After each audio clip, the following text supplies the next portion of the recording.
behalf of the Greater Reading Chamber Alliance, and welcome to another edition of Member Spotlight.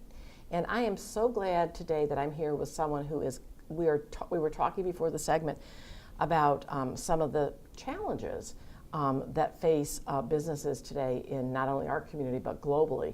And so Tom Wentling is here with me from Advanced Screeners of America. Correct. And when you hear that name, you could think of a lot of different things that Tom might be doing in terms of his work and his company. But I think it's fascinating, Tom, what we were talking about. So tell me a little bit more about the company and what you do. We specialize in employment background screening, tenant screening. Most of it is the computer-based processes, but obviously if you want your professional licenses, your educational screening, your references, all that is included. The simple part on that side is most reputable firms use the same data. So it comes down to quality and price out of that. But the other side is there's also the consultative side. What are the proper things I need to screen for? Patch is a wonderful system here in the state of Pennsylvania. Okay. But it's such a transient society. It's really not a be-all and end-all for an employment package.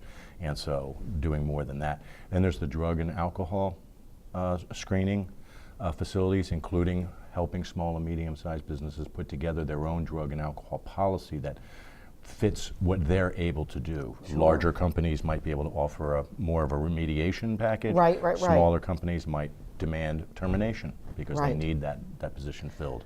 And wow, Tom, you're just speaking our language, because for a chamber of our size, and many chambers, larger, smaller, that small to mid-sized company is the sweet spot. So therefore, I think if I were in business today, and I was in business in another lifetime ago, I think it would have my head spinning just to know, try to understand how the ramifications of all of this, from just screening and what is proper and what is best practice for employment, all the way to the drug and alcohol challenges. And as we were just talking, there's a session tomorrow at the Care and Treatment Center about how many, just what the data is of folks that are in the workplace today, and even in school-age children who are having challenges.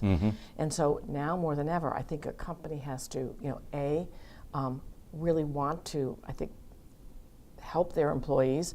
It's about retention and attracting people, but it's also, what do you do as an employer? Well, I think you bring up some of the biggest aspects of where the challenges are, and we want to take care of an employee, but we have a responsibility to the other employees. There's the safety factor. Exactly. That extends in a drug and alcohol user. It extends to employee background checks. What they may have done before. So it all comes together, and it's really the big picture is your firm can design its own within a framework of what the state or national rules might apply. You can customize your policy in order to, I guess, facilitate what works best for your organization. So you do have options along those lines. And what it sounds that you do, which I think is great, because there are a lot of providers on all these different sides and pieces. Correct. But you come in more as a consultant to, let's look at this holistic approach to these pieces, as opposed to one. I've done this, and then you've got a myriad of folks that you're dealing with, whether it's for drug screening or if it's for employee screening, et cetera. So am I getting well? You hit it right on the head, and in particularly in this day where everything is evolving so fast. We have the medical marijuana. Yes.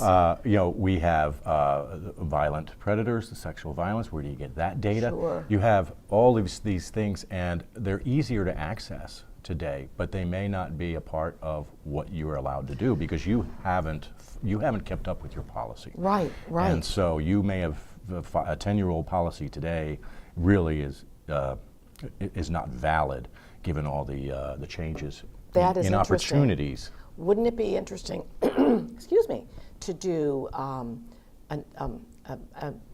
an inventory and or an audit on how many people don't have things up to date. Oh, absolutely, or don't What if- have one at all. Or don't have one at Yeah. all, which is even scarier. Yeah, and I can't blame a new business, someone who's been in business for 1 to 5 years Sure. or whatever, and they've got 5, 6 employees, maybe more.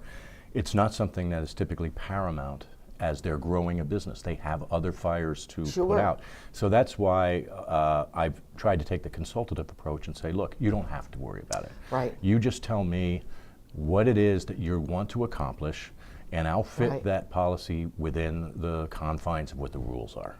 To me, were I a business owner today, regardless of size, not the largest of large employees that we know, like you said, had those things in play, but boy, I would be saying, this is what I need for my business. So I think there's a great opportunity. So this is something, folks who are listening, if you happen to be a business owner, know a business owner, you might want to ask them, where are they in terms of their policies, in terms of their when I say policies, we're talking about, a policy, correct? Right.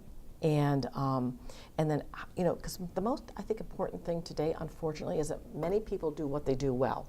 If they make... Oh, that's an excellent point. If I make chocolate chip cookies like Sandy Solomon makes at Sweet Street or whatever, wow, I'm great.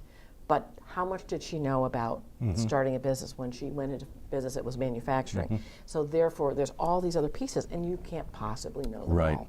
And actually, that's somewhat how I got started. Was I had a previous firm, and I was getting, for lack of a better term, the dregs of society as employees.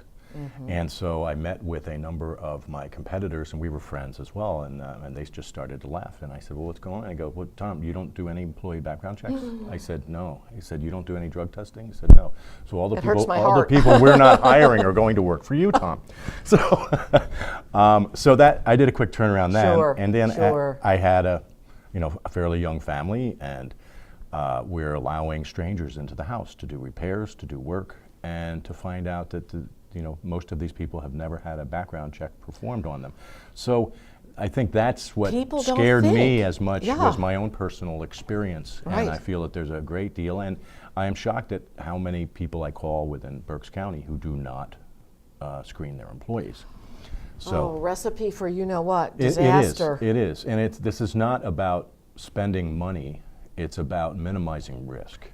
I always say that, we're very involved at the Chamber with we have a family business alliance, and we deal a lot with small to mid-sized family enterprises. And we talk a lot about minimizing your risk because, as I said, you're busy making the chocolate chip cookies, you're busy manufacturing the whatever, you're busy doing something that you are an expert at. Let the other experts help you so that you can maintain, grow, and build the business that you want to build. Right. And these things are going to be here forever. So. And have you checked your insurance policy? Is it going to cover you if you have hired someone who Absolutely. has some sort of a background? Yes. If somebody's handling cash, but they were guilty of fraud. Right. Those are the types of things your insurance company may say, well, excuse me, but you didn't perform due diligence. Exactly. So, ladies and gentlemen, listen. This is not a scare tactic. This is reality.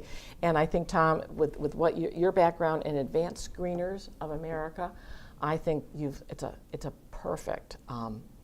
It's just a great niche and a great not only service, but it's a needed product for businesses in all communities, and particularly, we have a lot of small to mid-sized businesses here, which is great. We've got a diverse population of businesses. Well, thank you so much for being with us today. Thank you for having me. We really appreciate you being a part of the Chamber and bringing these resources to us. So it's You've great to helped have me. you. I've gotten a few clients out of the Chamber itself. So. See, it's a reason to join the Chamber. You do get clients and you do get customers, so you get to know a lot of people. Well, thank you all for viewing, and have a great day. And Tom, once again, thanks for coming. Thank you, Karen.